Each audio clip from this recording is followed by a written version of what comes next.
What you have been calling your biggest mistake, I am calling your greatest setup. I need you to sit with that for a moment before you move past it, because I know your instinct is going to be to dismiss it, or to immediately list the reasons why that cannot be true in your specific case. Hold off on the dismissal. Stay with me for a few minutes and let me show you what I see when I look at the thing you have been most ashamed of in your story. You have a thing. Every person does, but you know yours specifically. The decision that went catastrophically wrong. The season of choices that you look back on now and cannot fully believe you made. The relationship you destroyed or allowed to be destroyed. The opportunity you had and squandered. The version of yourself that you became in a specific period of time that you do not recognize anymore and wish you could erase from the record. The thing you did or the thing you failed to do that changed the trajectory of your life in ways you are still living with. You know exactly what I am talking about, and I want to talk about that specific thing with you today. Not to remind you of the pain of it, but to reframe what it actually means in the full context of your story. Here is what I need you to understand about the nature of setups. A setup requires something to be set in motion. It requires circumstances to be arranged in a specific way that may not look intentional or good from the inside of the arrangement. A setup often looks like a mess from close range. It often looks like failure. It often looks like the worst thing that could have happened. And then time passes, and the thing that was being set up begins to reveal itself, and the mess begins to make a different kind of sense. And what looked like the end of something becomes recognizable as the beginning of something else entirely. That is not wishful thinking.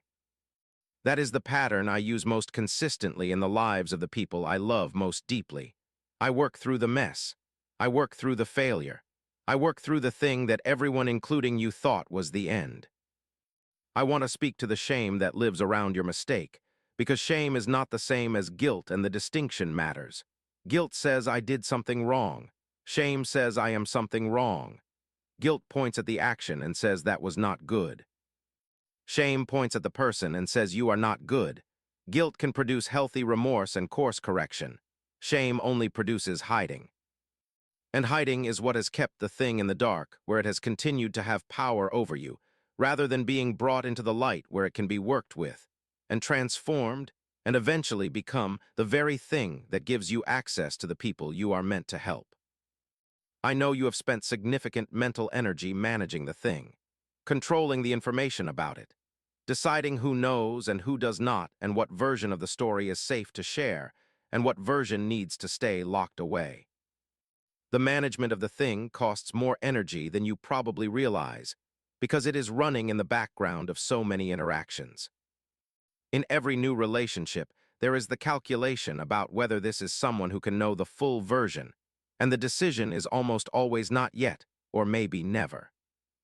And so the thing stays hidden, and you stay partially hidden along with it, and the genuine connection you are actually capable of remains at arm's length, because genuine connection requires being genuinely known, and you are not willing to be fully known as long as the thing is in the shadows. I want to speak to what the mistake actually built in you, not what it cost you, what it built.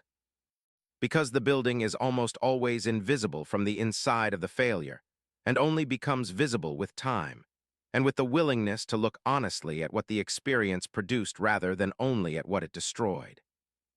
The mistake built humility in you that could not have been built any other way. The specific pride or the specific blind spot or the specific overconfidence that was present in you before the mistake is no longer there in the same way. You see things differently now. You make certain kinds of decisions differently now. You relate to certain kinds of people differently now.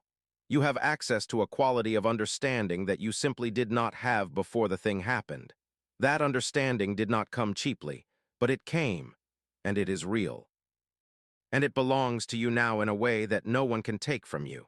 I want to speak to those of you whose mistake involved other people, where the failure was not private, but was something that caused real harm to someone you care about or damaged something in the world around you. The weight of having hurt someone through your choices is heavier than the weight of mistakes that affected only yourself, and I am not going to minimize that weight by telling you it was all part of a plan. What I want to say is that the genuine remorse you carry is itself evidence of something important. People who have not developed any conscience do not carry remorse.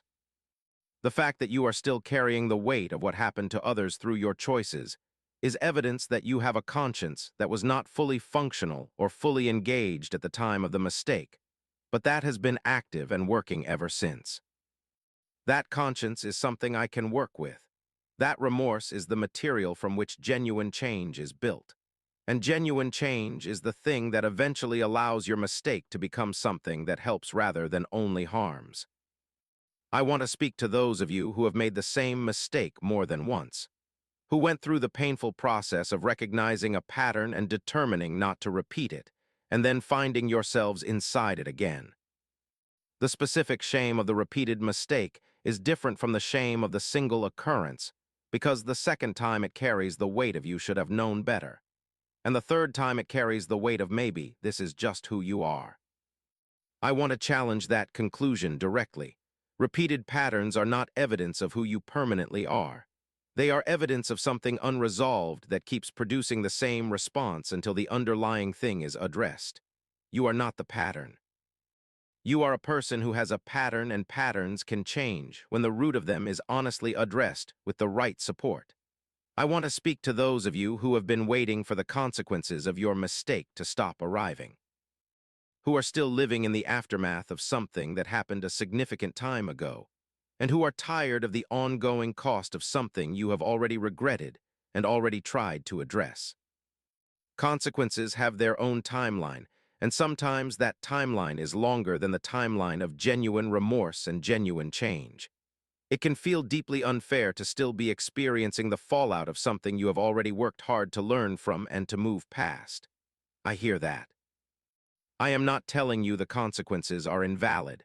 I am telling you that the consequences are not the final word. What is being built in you through the experience of the consequences is also part of the setup. The character being formed in the ongoing aftermath has its own significance in the larger story. I want to speak to the fear that the mistake has permanently closed certain doors, that the thing that happened has permanently disqualified you from things you were meant to have. That because of what you did or who you were in that season, the version of your future that was possible before is no longer available. I want to speak carefully and honestly to that fear rather than simply dismissing it. Some consequences are real, and some doors that close as a result of specific choices do not reopen. I will not pretend otherwise. But I also want to say that my ability to work with your story is not limited by the doors that closed. Some of the most significant stories of transformation and purpose I have ever authored ran directly through the closed door rather than around it. The closed door became the very thing that directed the person toward where they were actually meant to be. The disqualification from the thing they wanted became the qualification for the thing they were made for. I want to speak to the version of your story that only exists because the mistake happened. The relationships you have now that would not exist without the specific path the mistake put you on. The understanding you carry that you could not carry without having been through what you went through. The specific community you are part of, or will be part of where your presence means something specifically because of what you have been through. The people you will be able to reach with a particular kind of authority that only comes from having walked the road you have walked. None of that version of your story was the one you planned. You planned a version that did not include the mistake and the fallout and the hard rebuilding that followed. But the version that actually exists has a depth and a specific usefulness that the planned version did not have. I am not saying the mistake was good. I am saying that what I have done with it is. I want to speak to the specific shame of public failure. The mistake that other people witnessed, or that became known beyond the private space you would have preferred it to stay in. The failure that was discussed by people who only had partial information. The version of you that was formed in other people's minds from their interpretation of what happened.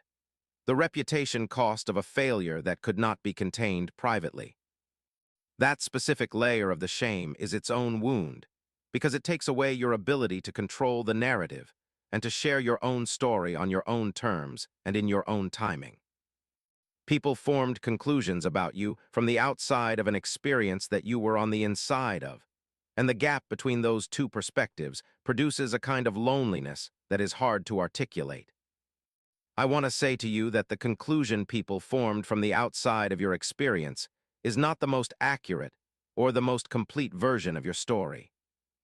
I am the only one who has ever had access to the full interior of your experience, and the conclusion I have drawn from that access is not the conclusion the observers drew. I want to speak to the people in your life who have not let you move past your mistake, who continue to reference it or hold it over you in ways that keep you anchored to who you were in that season rather than who you have become since. I want to say clearly that those people do not have the authority to define your current identity by your past failure. Their inability to extend the grace of growth does not mean that growth has not happened. Their continued holding of the mistake is a reflection of something in them, not a verdict on something in you. You are not obligated to continue accepting a definition of yourself that was formed by your worst moment. Growth is real. Change is real.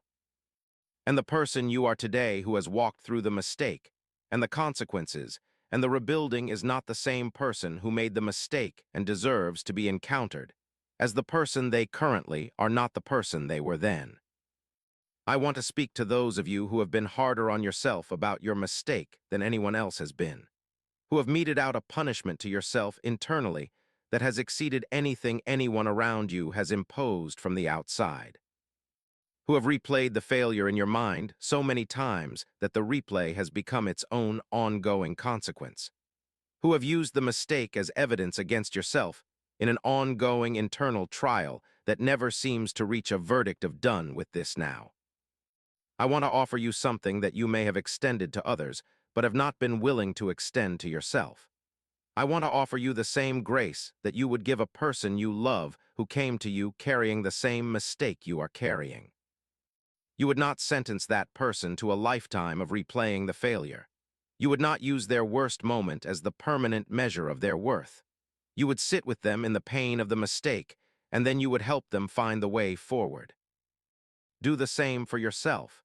You deserve the same grace you would give anyone else. I want to speak to the testimony that is waiting on the other side of the shame, the story you are going to be able to tell one day. Not as a performance and not as a cautionary tale, but as a genuine account of what happened and what I did with it, and who you became through the process. That testimony has a specific reach that sanitized stories do not have. People who have made significant mistakes and lived in their consequences know when they are being spoken to by someone who actually knows what that feels like from the inside. The authority in your voice when you eventually speak about this will come from the fact that you have been in it, not above it looking down, in it. And that authority will reach people that no polished and mistake-free version of your story could have reached. Your mistake is not the most disqualifying thing about you. In my hands, it is becoming one of your greatest qualifications. I want to speak to the moment of the mistake itself, the day or the period when the thing happened. I want to tell you something about that moment.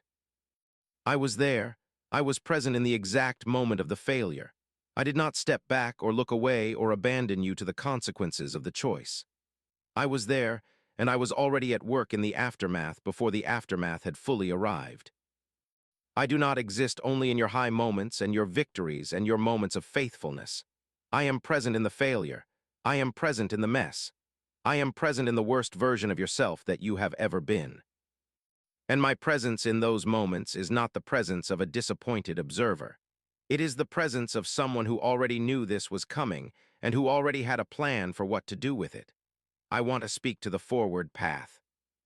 Not as an erasure of what happened, not as a bypassing of genuine accountability and genuine growth, but as the actual continuation of a story that is not finished. The mistake was a chapter.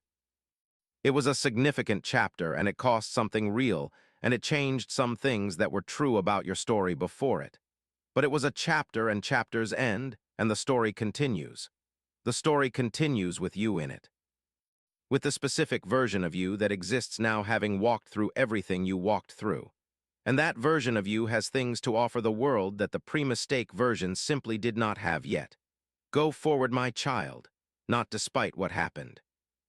Through it and because of it, and carrying everything it built in you that you did not ask for, but that I knew you were going to need. The setup is not finished revealing itself yet. What I am building from the mess of your greatest mistake is still in process, and what I am building is worth everything it cost to build it. I am not done yet, and neither are you. Let me keep speaking because there is more I want to say, and I do not want to leave without saying it. I want to speak to the specific relationship between your mistake and your capacity for compassion. Before the mistake, you may have had a theoretical understanding of how people fall into the patterns and the choices that produce significant consequences. You may have looked at other people's failures with more judgment than you would now. You may have had a harder time understanding how someone who knew better could still make a catastrophic choice. The mistake changed that. It replaced the theoretical understanding with a lived one. It replaced the external perspective with the internal experience. And now, when you encounter someone in the middle of a significant failure, you do not encounter them from above. You encounter them from beside, because you know what it is like to be in it. That shift in perspective is one of the most significant gifts the mistake gave you, and it was not available to you before the mistake happened. I want to speak to those of you who are afraid that your mistake disqualifies you from helping others who are walking through similar situations, who feel like the fact that you have been through it makes you less credible rather than more. The opposite is true. The most useful guides on any road are the ones who have walked it before, not the ones who studied the road from a distance or described it from a map, but the ones who put their own feet on it and navigated the difficult sections and found the way through. Your experience of the mistake does not make you a hypocrite when you speak into someone else's difficulty. It makes you credible. It gives you something to offer that the person who has never been through it cannot give. There will be people in your future who specifically need someone who has been where you have been, and you cannot be that person for them if you have spent all of your energy hiding what you walked through. I want to speak to those of you who feel that the mistake happened at the worst possible time in your life, when you had the most to lose, when the consequences spread the furthest, when the people who were watching were the ones whose opinion of you mattered most. The timing of the failure added weight to it that a mistake at a different season might not have carried, and the combination of the mistake itself and the specific timing of it produced a wound that has had a long reach. I want to say something about the timing. I have never permitted a difficulty to arrive in your life at a moment I did not know about in advance. I knew about the timing. I did not cause the mistake, but I was present in the timing of it, and I was already working with the specific context in which it happened. Nothing about your specific situation caught me by surprise, and nothing about it is outside my ability to work with even the most difficult combinations of what you did, and when it happened, and who was watching. I want to speak to those of you who are in the middle of a mistake right now, not looking back at a past failure, but currently in the middle of a situation that is heading toward consequences you can see coming and cannot seem to stop. If that is where you are today, I want to say something directly to you. It is not too late to change the direction. It is not too late to make a different choice, even in the middle of a sequence of choices that has already been set in motion. The best time to turn around is always the moment you realize you need to turn around, not when the consequences have fully arrived, not when the situation has resolved on its own. Now, if you are in the middle of something, and you know it is heading somewhere you do not want to go, the turning is still available to you. I am not waiting for you to hit the bottom before I am willing to help. I am available right now in the middle of it before it has become the thing you will look back on as your biggest mistake. I want to speak to those of you who are in the recovery phase, who have made the mistake and faced the consequences and begun the rebuilding, and who are now somewhere in the middle of the long process of restoring what was damaged and becoming who you want to be. The middle of recovery is its own difficult place because the acute crisis has passed, but the work is not finished, and the distance from the mistake is not yet long enough for the transformation to be fully visible. You are in the gap between what you were and what you are becoming, and the gap is uncomfortable because it is neither fully one thing nor fully another. I want to tell you that the gap is not a stagnant place, even when it feels like one. Things are happening in the gap that are not visible yet. Growth that does not always announce itself while it is happening. Stay in the process. The other side of the gap is real, and you are moving toward it even when the movement is not obvious. I want to speak to the way the mistake has affected how you see yourself in relation to other people. The private hierarchy you may have developed where you place yourself below people who have not made the same kind of mistake.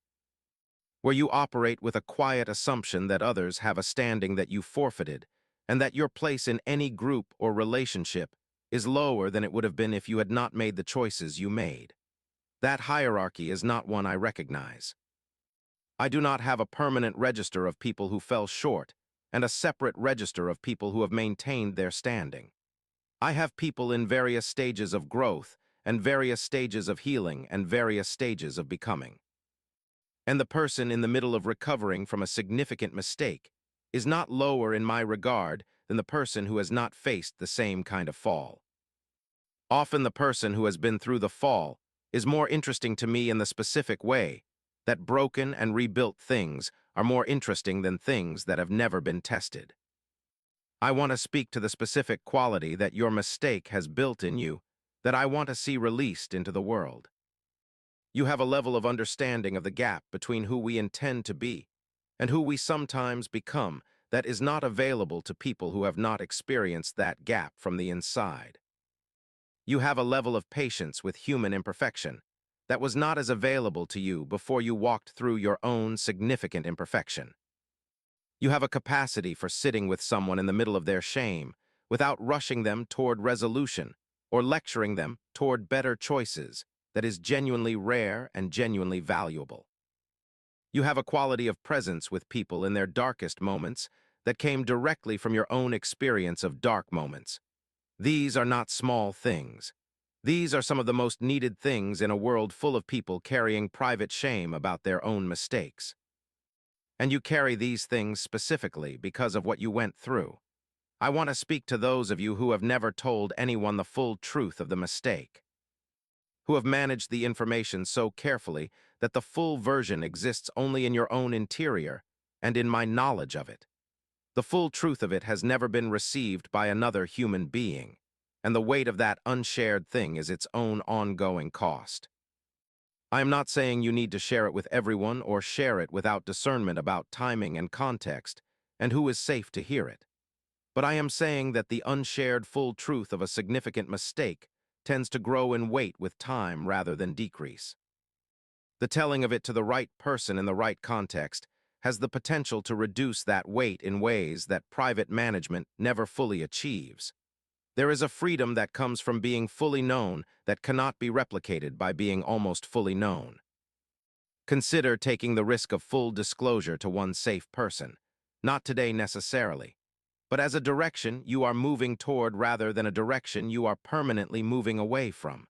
I want to speak to the relationship between your mistake and your prayer life. Often significant failure produces a significant shift in how someone relates to me. Some people pull away after a major failure because the shame makes approaching me feel too exposed. Some people become more desperate in their reaching toward me because the failure has revealed how much they need what they cannot provide for themselves. Some people find themselves in a complicated middle place where they continue to reach toward me, but with a new uncertainty about whether what they are reaching toward is actually there for someone like them. Wherever the mistake has left your prayer life, I want to tell you that I am still accessible to you. The door that your mistake might feel like it closed between us was never actually closed. My availability to you has not changed based on what happened. Come to me from wherever you are, with whatever confusion about whether you are welcome, with whatever complicated feelings about whether I am even listening. Come anyway. I am here and I am listening, and the welcome is not something you forfeited. I want to speak to the hope that is available to you today, not a vague general hope that things might get better eventually. A specific hope that what happened to you and what you did, and the consequences you lived through, and the rebuilding you have been engaged in, is all material in the hands of someone who specializes in making something significant out of exactly this kind of material.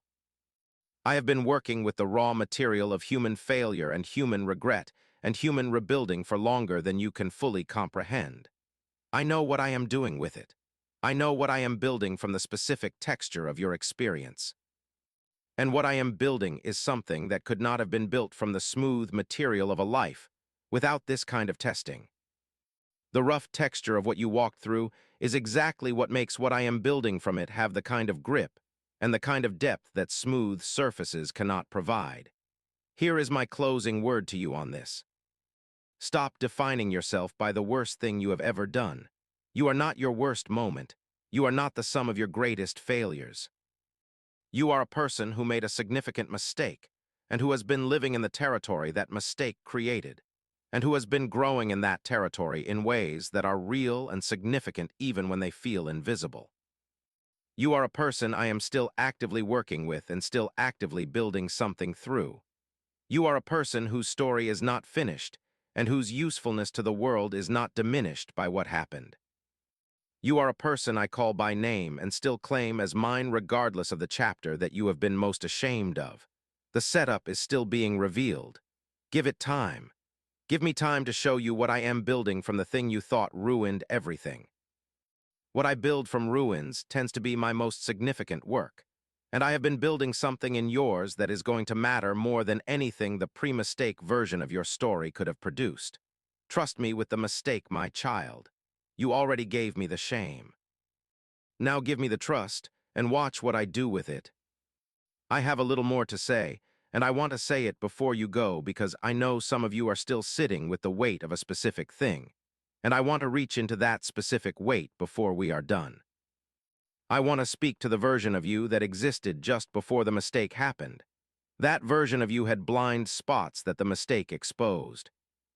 Not because you were a bad person, but because everyone has blind spots and yours happened to be the kind that produced consequences large enough to be undeniable.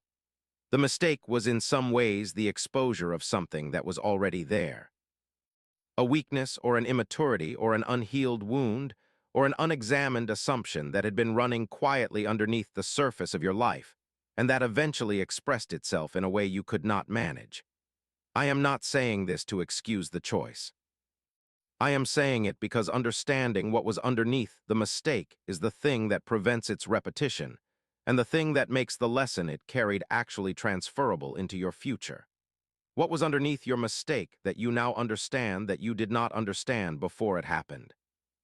That understanding is the core of what the mistake built in you, and it is the most directly useful thing you can offer to others who are carrying similar blind spots. I want to speak to those of you who have used your mistake as the reason to lower your expectations for your own life. Who decided after the failure that the version of the future you used to believe in was no longer available, and that the appropriate response was to want and expect less going forward. That the right-sized life for someone who made your kind of mistake was a smaller and more modest one than what you previously hoped for. I want to challenge that conclusion directly. I have not revised my plans for your life downward because of what happened. I have not recalculated your future potential based on your worst season. The plans I have for you include the mistake and the growth that came from it, and they account for who you are now as a result of walking through it. Those plans have not been reduced. In many cases, they have become more specific and more targeted and more suited to the actual person you have become through the process than the plans that existed before the mistake would have been. I want to speak to those of you who are afraid of what would happen if the people in your current life knew the full extent of what happened in your past, who have built relationships and a community and a reputation in a current context without the people in that context knowing about the significant failure in your history. And the fear of them finding out is its own ongoing anxiety layered on top of the anxiety about the thing itself. I want to offer you something about this. The people in your life who are worth keeping are the people who are capable of holding the full story of who you have been and seeing who you have become. The people who would leave if they knew the full version were never able to hold the depth of relationship that you actually need from them anyway. The full disclosure does not have to be immediate or indiscriminate, but moving in the direction of being more fully known in your current community is moving in the direction of deeper connection and greater freedom, and less ongoing energy spent on management. I want to speak to the moments when the shame of the mistake arrives unexpectedly and takes your breath away. An ordinary Tuesday when something triggers the memory, and suddenly the full weight of it is present again as if no time has passed. A conversation that brushes near the territory of the mistake, and suddenly you are back inside the feeling of it. A moment of vulnerability in a new relationship when the question of how much to share arises, and the old shame rises with it. These unexpected arrivals of the shame are not evidence that you have not healed enough. They are evidence that healing from significant failure is not a straight line. It visits and revisits, and each visit is an opportunity to choose differently, to bring it to me instead of burying it, to speak it honestly instead of swallowing it again, to receive it with less self-condemnation than the last time it arrived. Each time you handle the unexpected arrival differently than the last time, you are making progress, even when progress does not feel like what is happening. Here is the final truth I want to leave with you today. The person who made the mistake and the person who is reading this right now are not the same person. Time has passed. Understanding has been built. Consequences have been faced. Some form of rebuilding has been engaged in. The you that exists today is a more developed version with more hard-won wisdom and more genuine humility and more authentic compassion than the version that made the mistake. And that version is the one I am working with right now. That version is the one I have plans for that have not been canceled or reduced. That version is the one I am calling forward into something that the pre-mistake version did not have the depth to carry. Stop looking at yourself through the lens of the worst chapter and start looking at yourself through the lens of the full story, including everything that chapter built in you. The full story is better than the worst chapter would suggest. And the chapters that are still coming are better than you currently dare to imagine. I believe in what you are becoming, my child. I believed in it even on the day the mistake happened. I have been believing in it through every difficult day of the aftermath. And I am believing in it today with no less certainty than I had before any of this happened. You are not a ruined story. You are a story in progress, and the best material I have to work with is exactly the kind of material your life has given me. Let me keep working, stay available to the process, and trust that what I am building from the thing you thought broke everything is going to be the most significant contribution of your life. It is not over. It never was. One last thing before I let you go. I want you to do something today that might feel strange, but that I believe will matter. I want you to say out loud or write down in your own words the thing that the mistake taught you that you could not have learned any other way. Not the shame of it, the actual lesson, the specific understanding that lives in you now that did not live in you before. Say it or write it and then look at it and recognize that it is real and that it is yours and that it belongs to the version of you that is standing on the other side of the failure, having walked through it. That lesson is the beginning of your testimony, and your testimony is the beginning of something that will reach further than you currently imagine. Start there. I will meet you in it. And as you carry this through the rest of today, I want you to notice something. The people around you who seem the most whole and the most useful and the most genuinely compassionate are almost always the ones who have been through something. The smoothest surfaces and the most polished presentations rarely carry the depth that comes from having been broken and rebuilt. The people who can sit with someone in the darkest moment and not flinch are the ones who have been in dark moments themselves. The people whose words about struggle actually reach other people who are struggling are the ones who are speaking from experience rather than from theory. You are being built into one of those people. You already are one of those people in more ways than you recognize. And the mistake that you have been most ashamed of is one of the primary building materials that got you here. Do not despise it. It is part of what makes you who you are. And who you are is exactly who I intended to build when I began your story, all of it included. Even the chapter you would have edited out if you could. I would not edit it out. It is one of the most important chapters I have ever written. And the story is not finished yet. Remember that today, whatever the day brings, whatever reminder of the past arrives uninvited, whatever version of the shame tries to revisit you in a quiet moment. The story is not finished. I am still writing it, and the chapters that are still coming are going to make the ones you have been most troubled by finally make sense. Hold on, my child. The setup is still in motion.